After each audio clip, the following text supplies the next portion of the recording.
Hello friends, आज मैं आपके लिए लेकर आया हूँ एक ऐसी कंपनी का फाइनेंशियल एनालिसिस जिसमें काफ़ी वाइड वैरायटीज़ के प्रोडक्ट अवेलेबल हैं और ये कंपनी एफएमसीजी सेक्टर से रिलेट करती है। मेरी स्क्रीन पर आप देख पा रहे हैं इस कंपनी का product range, day to day use होने वाले प्रोडक्ट्स का इसका रेंज है और इसका प्रोडक्ट रेंज देखकर आप समझ सकते हैं कि इस कंपनी की एफएमसीजी सेक्टर में करीब करीब मोनोपोली है। अगर हम बात करें इसके करंट मार्केट प्राइस की, तो इसका करंट मार्केट प्राइस जो निकल कर आता है वो है 3525 रुपीस और इसका मार्केट कैप की अगर हम बात करें तो इस कंपनी का मार्केट कैप है 84,917 करोड़ का, जिससे क्लियरली हमें समझ आता है ये कंपनी एक लार्ज कैप कंपनी है। इस कंपनी का पीई रेशियो 45.6 का है, जो कि इस कंपनी को काफ़ी महंगा बताता है। इस कंपनी का शेयर प्राइस 3525 का है और इसका 52 week high and low range आप देख सकते हैं। इस 52 वीक का हाई जो है वो 4015 रुपीज़ का है और इसी के साथ इसका 52 वीक लो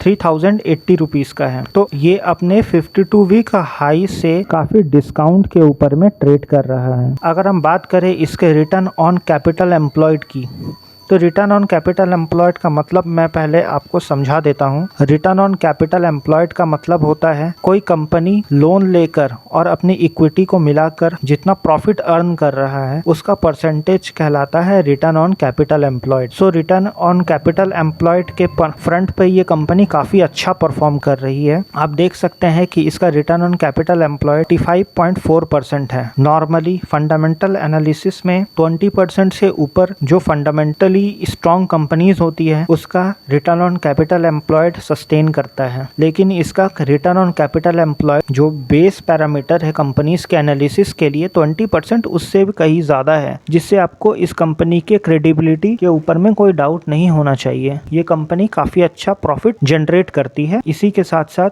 इसके रिटर्न ऑन इक्विटी की अगर बात करें तो इसका रिटर्न ऑन इक्विटी 46.9% का है। तो इसका रिटर्न ऑन इक्विटी से भी हमें समझ आता है कि इस कंपनी ने काफी अच्छा प्रॉफिट जनरेट करके दिया है। इस कंपनी का शेयर प्राइस का जो फेस वैल्यू है वो ₹1 का है। इंडस्ट्री का पीई 53.8 का है और ये अपने इंडस्ट्री के पीई से काफी सस्ते वैल्यूएशन पे ट्रेड कर रहा है। हालांकि इसका पी रेशियो काफी हाई है, लेकिन इंडस्ट्री का जो पीई का एवरेज है उससे काफ़ी लो है, जिससे समझ आता है कि ये अपने पीयर के कंपैरिजन में काफ़ी सस्ते वैल्यूएशन पे ट्रेड कर रहा है। इसी के साथ साथ ये कंपनी पर शेयर 77.4 रुपीज़ अर्न कर रही है। इसका डेट टू इक्विटी रेशियो 0.59 है, जो कि एक अच्छी बात है। डेट टू इक्विटी रेशियो का मतलब होता है कि कंपनी ने अपने इक्विटी के कंपैरिजन में कितना डेट लेकर के रखा है, जो कि 1 से कम का होना चाहिए। तो यह अच्छी बात मानी जाती है, जो कि 1 से कम का है। इस कंपनी का operating profit margin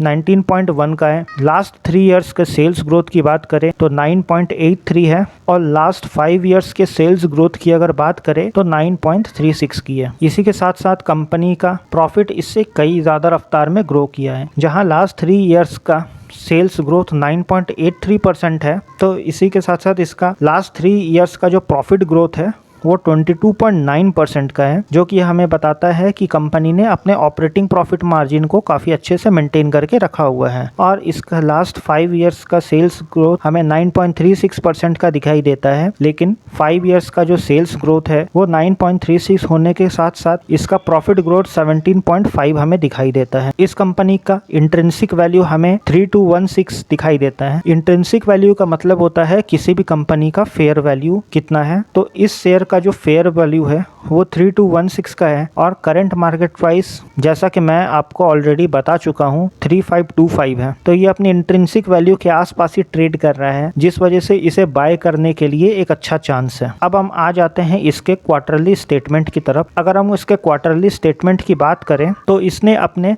last quarter में 3131 करोड़ का प्रॉफिट रिपोर्ट किया है और इसे अगर हम अपने पिछले क्वार्टर से कंपेयर करें तो हल्की सी गिरावट हमें दिखाई देती है, लेकिन कोरोना वायरस के कारण ये गिरावट काफ़ी छोटी है। अगर हम इसे ईयर ऑन ईयर कंपेयर करें तो मार्च 2020 में इसका सेल्स 2868 करोड़ का था और मार्च 2021 में इसका जो सेल्स है वो 3131 करोड़ का हो गया है, जो कि इसका सेल्स ग्रोथ सिग्निफिकेंटली काफ़ी हाई है। प्रॉफिट बिफोर टैक्स की बात करें तो लास्ट क्वार्टर में इसका प्रॉफिट बिफोर टैक्स 493 करोड़ का था और उसके पिछले क्वार्टर में इसका प्रॉफिट बिफोर टैक्स 614 करोड़ का था। और अगर हम इसके ईयर ऑन ईयर कंपैरिजन करें तो लास्ट ईयर के कंपैरिजन में काफ़ी अच्छा ग्रोथ दिखाई देता है। 457 करोड़ का प्रॉफिट बिफोर टैक्स था जो कि बढ़कर 493 करोड़ हो गया। लास्ट फाइनेंशियल ईयर के एंड में इसका नेट प्रॉफिट 364 करोड़ है जो कि मार्च 2020 वाले ईयर में 375 करोड़ का था। अब आते हैं इसके प्रॉफिट एंड लॉस अकाउंट की तरफ। प्रॉफिट एंड लॉस अकाउंट में आप देख सकते हैं कि मार्च 2021 में इसका सेल्स 13,136 करोड़ का है और लास्ट ईयर इसका सेल्स 11,600 करोड़ का था। तो ये लास्ट ईयर के कंपैरिजन में काफ़ी सिग्निफिकेंट ग्रोथ दिखा रहा है अपने सेल्स पे। तो इतनी बड़ी कंपनी होने के बावजूद भी ये कंपनी अपने सेल्स को काफ़ी अच्छे तरह से ग्रो कर रही है। नेट प्रॉफिट में मार्च 2020 में आप देख सकते हैं कि इसका नेट प्रॉफिट 1403 करोड़ का है जो कि काफ़ी ज़्यादा बढ़ गया है। इसका नेट प्रॉफिट अब 1864 करोड़ का हो गया है जो कि काफ़ी बड़ी बढ़त है इसके नेट प्रॉफिट पे। इसी के साथ साथ हम इसका ईपीएस को भी स्टडी कर लेते हैं। अगर हम इसके ईपीएस की बात करें तो कंपनी ने 77.38 रुपीज़ पर शेयर प्रॉफिट अर्न किया है जो कि लास्ट फाइनेंशियल ईयर में 58.33 था। तो इसका नेट प्रॉफिट बढ़ने के कारण इसका ईपीएस भी काफ़ी ज़्यादा बढ़ गया है। अब हम आ जाते हैं कंपनी के बैलेंस शीट की तरफ। अगर हम कंपनी के बैलेंस शीट को देखें तो कंपनी ने 2087 करोड़ रुपए का डेट लेकर के रखा है, लेकिन जैसा कि मैं बता चुका हूं इसका डेट टू इक्विटी रेशियो 1 से कम का है। तो इसमें कोई डरने वाली बात नहीं है, ये नॉर्मल डेट है, लेकिन कंपनी के पास काफ़ी अच्छा कैश फ्लो भी मौजूद है। आप देख सकते हैं कि कंपनी ने 1851 करोड़ का कैश फ्लो जनरेट किया है अपने ऑपरेटिंग एक्टिविटी से। Cash flow from operating activity कभी भी नेगेटिव में नहीं होनी चाहिए। Cash flow from operating activity हमेशा पॉजिटिव में ही होनी चाहिए, जिससे हमें पता चलता है कि कंपनी अपने कोर ऑपरेशन से कैश जनरेट कर पा रही है या नहीं। तो आप देख पाएंगे कि लास्ट 11 ईयर्स से कभी भी इसका cash flow from operating activity negative में नहीं रहा है, हमेशा से इसका cash flow from operating activity positive में ही रहा है। और यही नहीं, हर साल इसने अपने कैश फ्लोस को इंक्रीज भी किया है। तो कंपनी के पास ऑप्टिमम कैश अवेलेबल है, जिससे यह अपने करंट लाइबिलिटीज़ को और इसी के साथ साथ अपने लॉन्ग टर्म बोरोइंग को कंपनी चुका भी सकती है और डेट फ्री भी बन सकती है। अब आ जाते हैं इसके डेटर डेज के तरफ। कंपनी का जो डेटर डेज है वो मात्र 7 डेज का है, जो काफ़ी अच्छा है। अब हम आ जाते हैं इसके शेयर होल्डिंग पैटर्न की तरफ। तो आप देख पाएंगे कि इस कंपनी का शेयर होल्डिंग पैटर्न कुछ इस प्रकार का है। कंपनी के 50.55% शेयर्स प्रमोटर्स के पास है, 17.96% शेयर्स एफआईआईज के पास है और 11.23% शेयर्स डीआईआईज के पास हैं।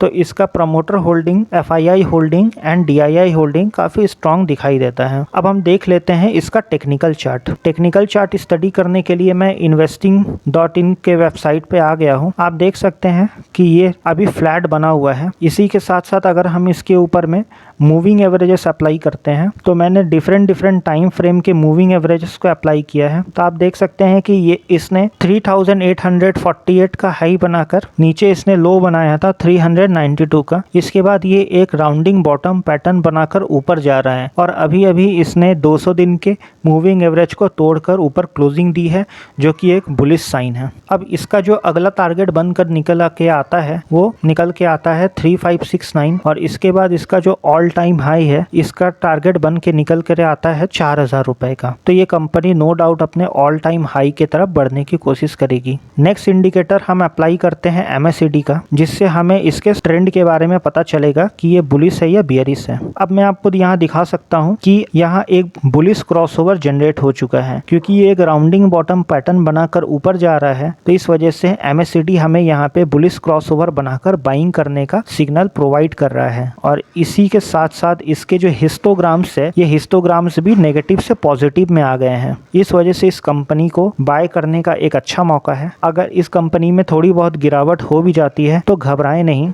इस कंपनी को और ज़्यादा एक्यूमुलेट करने की कोशिश करें। अगर इस कंपनी में गिरावट होती है तो 3300 रुपये का जो रेंज है ये काफ़ी अच्छा रेंज होगा, क्योंकि इस यहाँ पे इसका एक सपोर्ट जोन भी बना हुआ है। अगर मैं यहाँ पे एक ट्रेंड लाइन ड्रॉ करूँ तो आप देख सकते हैं कि इसका एक ट्रेंड लाइन मैंने यहाँ पे ड्रॉ किया है, जिसका सपोर्ट निकल कर आता है 3300 रुपये के आसपास। तो इस कंपनी को आप 3300 रुपये के आसपास एक्यूमुलेट कर सकते हैं। आप करंट मार्केट प्राइस पे भी बाय कर सकते हैं, लेकिन इस स्टैगर्ड मैनर में इसे बाय करें और अपने पोर्टफोलियो में लॉन्ग टर्म के लिए होल्ड करें।